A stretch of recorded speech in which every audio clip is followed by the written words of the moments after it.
गणपती बाप्पांचं आगमन झालेलं आहे। आता आपण गौराईच्या तयारीला लागूया। तर त्यासाठी गौराई ज्या दिवशी येतात त्या दिवशी त्यांना भाजी भाकरीचा नैवेद्य दाखवला जातो। तो भाजी भाकरीचा नैवेद्य कसा बनवायचा हा आपण आजच्या व्हिडिओमध्ये बघणार आहोत। नमस्कार, मी सोनाली नेस्ट क्वीन्स रेसिपीमध्ये तुमचं सर्वांचं मनापासून स्वागत। आजच्या व्हिडिओमध्ये आपण भाजी भाकरीचा नैवेद्य कसा बनवायचा तो बघणार आहोत। चला तर मग वेळ न घालवता रेसिपीला सुरुवात करूया। सगळ्यात आधी इथे मी वरण भाताचा कुकर लावून घेत आहे। म्हणजे इकडे वरण भाताचा कुकर होतोय तोपर्यंत आपण भाजीची तयारी करून घेऊया। इथे मी एक गड्डी शेपूची घेतलेली आहे। ती आधी निसलेली आहे, मग स्वच्छ चिरून धुवून घेतलेली आहे। आता कढईमध्ये 1 चमचा तेल घेतलेला आहे। यामध्ये आपण ठेचून घेतलेला लसूण घालायचा आहे। लसूण 2-3 सेकंद परतून घेतला। आता यामध्ये चिरून घेतलेली मिरची घालायची आहे। मिरची देखील आपल्याला 1-1/2 मिनिट चांगली परतून घ्यायची आहे। त्यानंतर मुगाची डाळ घातली। मुगाची डाळ 10 ते 15 मिनिटं आधी भिजायला ठेवायची, म्हणजे ती लवकर शिजते।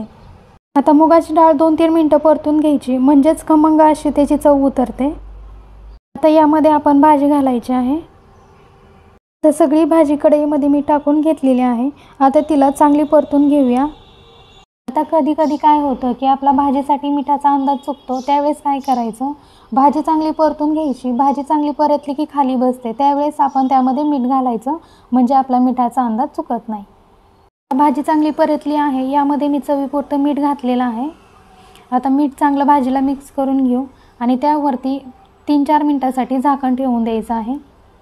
त्या 3-4 मिनिटानंतर मी झाकण काढून पाहत आहे। भाजी आपली तयार आहे। मस्त भाजी आपली तयार झालेली आहे। आता आपण वरणाची तयारी करूया। डाळ तुम्ही पाहू शकता मस्त शिजलेली आहे। तर तिला चांगली मिक्स करून घ्यायची, म्हणजे आपलं वरण घट्ट होईल। डाळ चांगली घोटून घेतली। आता आपण वरणाला फोडणी देऊया। वरणासाठी 1 चमचा तेल घेतलं, त्यामध्ये मोहरी घातली। मोहरी थोडी तडतडून द्यायची, मग त्यामध्ये जिरे घालायचं व यामध्ये आता मी थोडंसं हिंग घातलेलं आहे। आता यामध्ये मी ठेचून घेतलेला लसूण घालत आहे। लसूण 1-2 सेकंद परतून घेतला। आता यामध्ये कढीपत्ता घालायचा आहे। आता कढीपत्ता चांगला तडतडला की यामध्ये हळद घातली। कापून घेतलेले टोमॅटो टाकले। आता 1-2 सेकंद परतून घेतलं, मग यामध्ये घोटून घेतलेली डाळ घातली। आता डाळ चांगली मिक्स करून घेतली व यामध्ये आपल्याला गरजेप्रमाणे पाणी घालायचं आहे।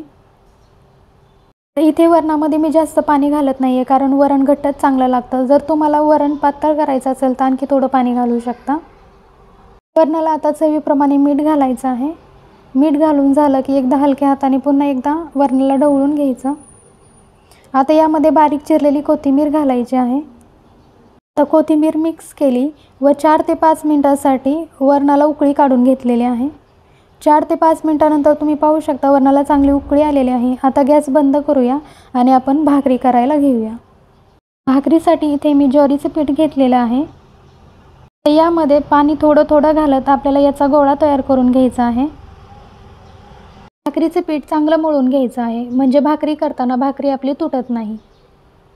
भाकरीचा गोल उंडा तयार करून घेतला। आता भाकरी थापण्यासाठी खाली कोरडं पीठ टाकलेलं आहे, याने आपली भाकरी खाली चिकटणार नाही। एका हाताने भाकरी थापून घ्यायची, दुसरा हात कडेने लावायचा, म्हणजे भाकरी आपली तुटणार नाही आणि गोल गरगरीत होईल। भाकरी थोडी आकाराने मोठी झाली की दोन्ही हाताने भाकरी चांगली थापून घ्यायची।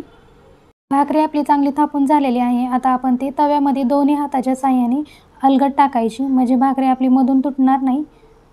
आता भाकरीला सगळीकडून पाणी लावून घ्यायचं। आता भाकरीला पाणी लावून झालं की 2-3 सेकंद थांबायचं। भाकरी थोडीशी कोरडी झाली की आपल्याला पलटी मारून घ्यायची आहे आणि दुसऱ्या बाजूने भाजून घ्यायची आहे। पण भाकरी जर जास्त कोरडी करून घेतली तर भाकरीला चिरा पडतात, त्यामुळे 2-3 सेकंदामध्येच भाकरी पलटून घ्यायची।